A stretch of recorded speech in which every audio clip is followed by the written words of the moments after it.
What is going on, guys? Craig1287 here, bringing you my product review of the SteelSeries Rival Optical Mouse.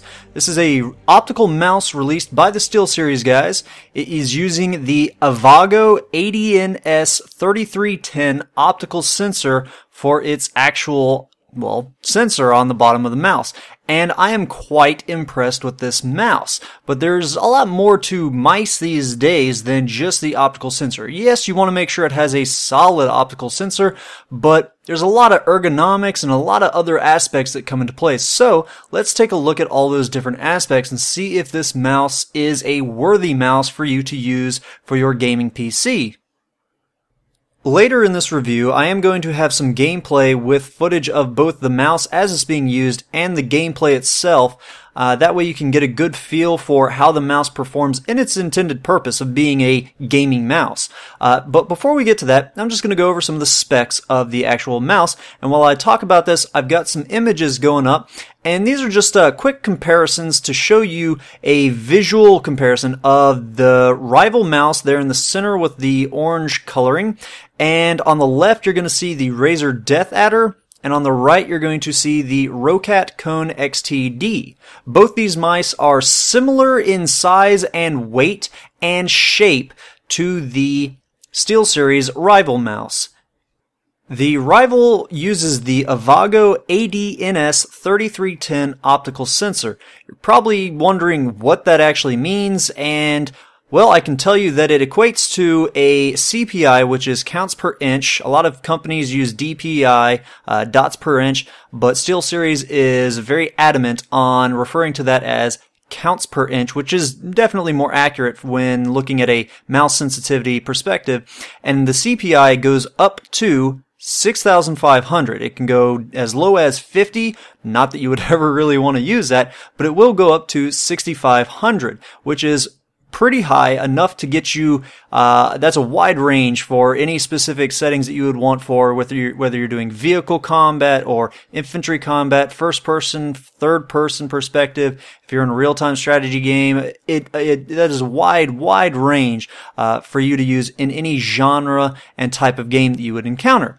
Now, one of the things that they also are promising with this is that there is absolutely zero hardware acceleration. What you're going to be getting out of this is a true one-to-one tracking. So you are going to have to disable anything in game that would offer a software mouse acceleration, but the mouse itself, from a hardware perspective, is having no mouse acceleration whatsoever.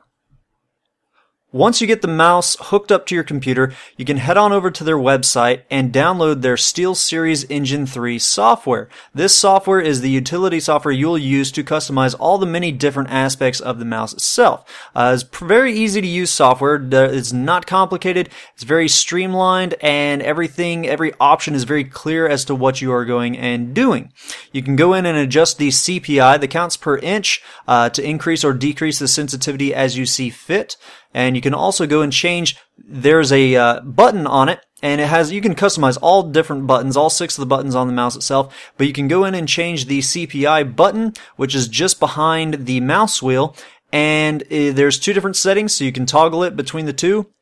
And so you can have one set for high CPI and one set for low CPI. And it's pretty handy when you're switching from something like fast-paced action then to using something like a sniper rifle where you want a low sensitivity so that when you move the mouse it doesn't jump around too quickly with that high zoom level. You can also go and change the polling rate, the angle snapping. You can change if you want to have mouse acceleration or deceleration, and you can go and change all sorts of different aspects. You can also go and change the actual color that comes through on the logo, and within the mouse wheel you have access to 16.8 million different colors, and you can also change how these colors are displayed, whether it's just a steady color that stays on at the same brightness. You can use color shift where it'll cycle through different colors, and you can even use breathe, which is what the default option is, and that's where it just kind of pulses really slow, and it increases brightness, decreases brightness, and you just get a little hum with it. And it's all, like I said, very easy to use, not complicated. Everything is very clear cut as to what option you are changing. And even if you do change it, you can easily revert back to the software and go back to the defaults. One feature of the Rival mouse that I saw on here that I have not seen on any other mice is the 3D printable nameplate. Now here you'll see the rear of the mouse, and it currently has the Rival nameplate in there. That's the default one that comes with it. You also get a second one that says SteelSeries, and if you have access to a 3D printer, you can create any nameplate that you would want, and you just can use a pen or a paper clip or anything, stick it into the sides, you pop it out, and you put the new one in. Very easy to do, doesn't damage the nameplates or the mouse itself, and you can add a little extra level of customization to your mouse. If you're going to something like a LAN party or a tournament or anything of that sort, you can have your name on there or your company name, and it definitely helps for yours to stand out. You won't get it mixed up with all the other equipment that's going on there at the LAN party or anything like that. Very cool feature. Very glad they did this. It's just a nice little touch. Now let's get into some gameplay. What you're going to be seeing there in the background is going to be Warframe, a third-person shooter, pretty fast-paced game, and I decided to go with some sniping gameplay because I figured that would be the best case to showcase the performance of the mouse. You'll notice throughout this gameplay I get headshots on these guys probably around 95% of the time. I also do some close-range shots where I don't bother scoping in. I figured that would be a great way to show the difference in sensitivities for the game. And also I get a few melee kills throughout, and that way you get to see how I use the thumb buttons on the side. So pay attention to that as you are watching this. Now, the feel of the actual mouse is great. I love what they've done with the design of it. Size-wise and shape-wise, it is very similar to the DeathAdder, which is why I got the DeathAdder back when I did. But it's also nice because it's just familiar for me.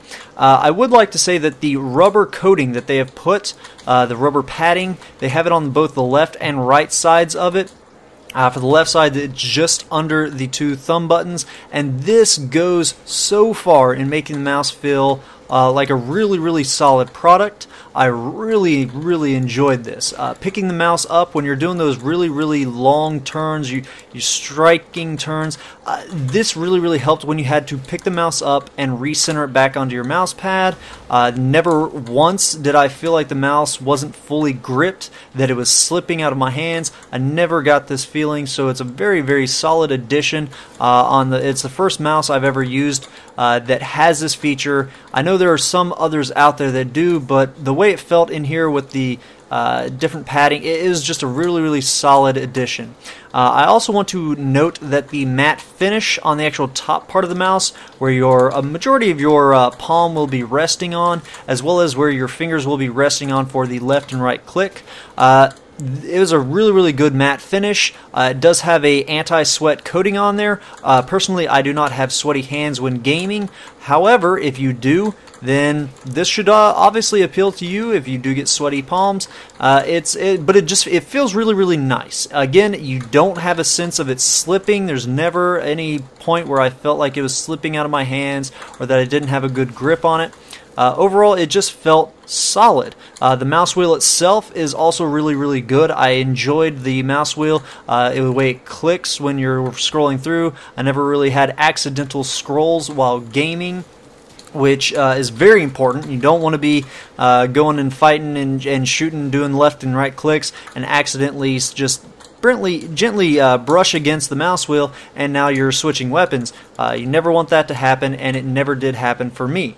Also, the CPI button that is on the mouse, I used it a few times through playing Warframe, and I used it when, not in all of the sniping, just a few of the sniping moments, just to see how easy it was to do on the fly, and it's actually really easy. It's just close enough to the mouse wheel to where it's within reach, but not too close that you accidentally hit it during some matches. So, guys, I highly encourage you to check this mouse out. It's currently $59.99 on their website. That's $10 than what Razer has their DeathAdder on their website. Both mice are really solid if that's the size and shape you're looking for. The SteelSeries it's actually probably going to become my primary mouse now. When going back to using the DeathAdder, it actually has a sense of being foreign, and I feel like now I have to adjust to using it, and that's just a great feeling. So guys, check the mouse out. Highly encourage this. Solid build, feels great, and the performance is there. It's great sensitivity, and I rarely miss a shot that I'm not wanting to hit. So guys, check out this mouse. It's a solid one. I highly recommend it. Hope you guys have enjoyed this review. Have a good one. Ta-ta.